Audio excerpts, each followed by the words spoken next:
John has always tried to be kind to those around him. So when his lonely neighbor Emily asked for help, he opened his home to her. He never expected anything in return, but 2 days later a knock on the door changed everything in ways he never imagined. John was 31 years old and living with his 6-year-old daughter Lily. When Lily was 3 years old, John had lost his wife in a car accident, and the two of them had been living alone ever since. Unfortunately, John came from a family that didn't care. His family never cared about him. John's father was a very toxic and violent man, and his mother was an alcoholic. John's home life was so bad that at the age of 16, he couldn't take any more verbal and physical abuse from his parents, so he ran away from home.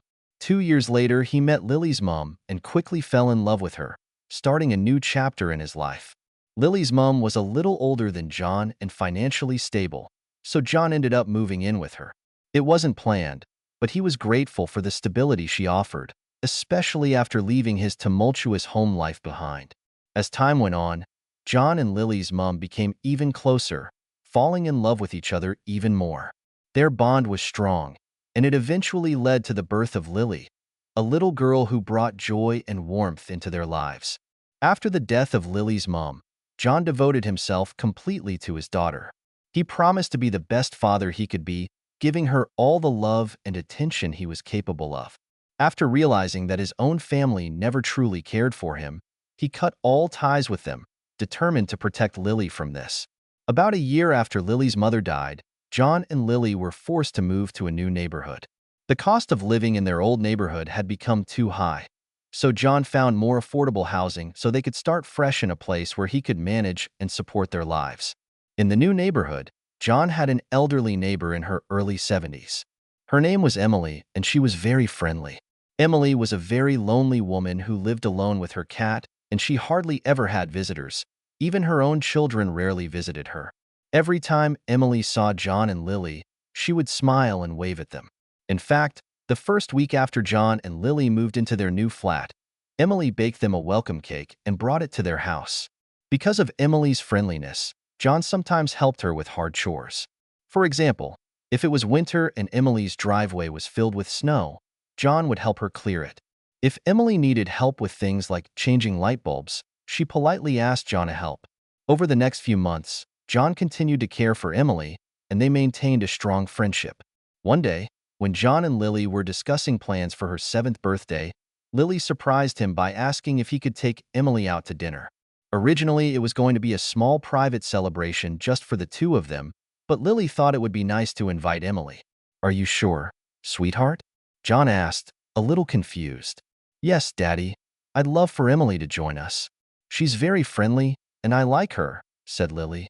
"If I invite Emily, are you sure you won't change your mind tomorrow?" John asked. "No, I won't. I've already thought about it, and it would be great if she came," said Lily. "Okay, then I'll tell her," John replied. John was surprised that Lily wanted to see Emily at her birthday party. Ever since her mom had died, Lily had stopped celebrating her birthdays.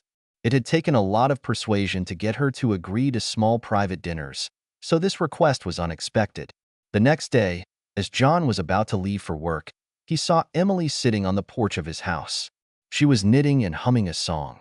"Good morning, Emily," John said. "Hello?" "Good morning, John. How are you today? And how is our little butterfly?" Emily asked. "I'm fine, and so is Lily. She's already left for school," replied John. "Would you like some tea?"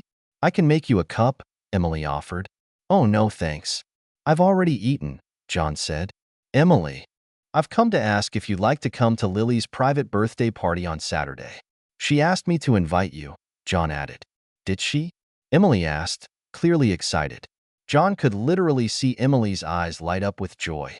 "Yes, but if you can't make it on Saturday, I understand," John said. "Of course I can make it. I wouldn't miss Lily's birthday for the world," Emily replied. "Thank you, Emily. I have to go to work. I'll see you later," John said before leaving. "Have a nice day, John, and thanks for inviting me," Emily smiled as John left. 3 days later, it was Lily's birthday. Luckily, it was a weekend and John had plenty of time to make dinner and make other arrangements.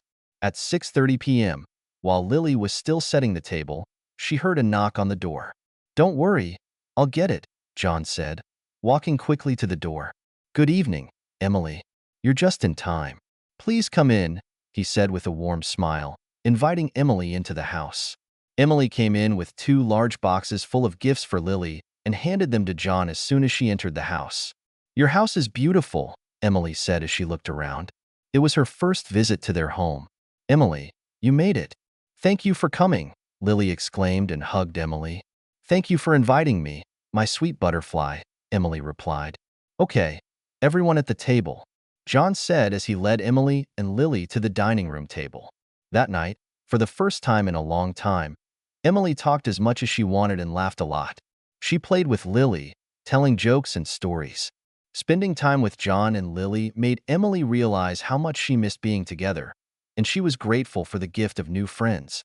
Later that night, after hours of eating, drinking, and laughing, Emily returned home with a smile on her face and thanked John for inviting her. One thing John didn't know was that Emily was a very wealthy woman. However, despite her wealth, her family didn't want to spend time with her. Her two children were estranged from her because of her past mistakes, and Emily couldn't imagine spending time with people who cared about her again until John invited her to Lily's birthday party. 2 days after Lily's birthday, John was at home in the afternoon when he heard a knock on the door. He wasn't expecting guests and was confused as to who it could be. "Maybe it's Emily," he thought as he walked to the door. But unfortunately, it wasn't Emily. "Good afternoon, sir," said the man in the black suit. "Good afternoon. What can I do for you?" John asked. "I'm here to give you this," the man said, holding out some papers to John. "What is it?" John asked, looking at the first page of the document. "I'm sorry, but I'm not interested in buying the house. I can only afford the rent," said John. "No, John. The house is already yours. Your neighbor Emily bought it in your name and wants you to get the deeds," the man said. For a moment, John was stunned and confused. "I don't understand. This can't be true. Is this a prank?" John asked. "No, it's not a hoax, and it's real. If you're still confused, you can talk to Emily," the man said before leaving.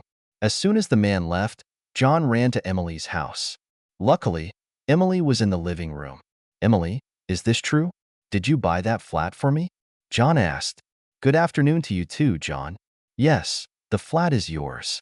I thought you liked it, and I want you to keep it," Emily replied. "But how? How is that possible?" John asked. "It's possible, John. It's my way of saying thank you for inviting me to dinner." "You have no idea what it meant to me," Emily said.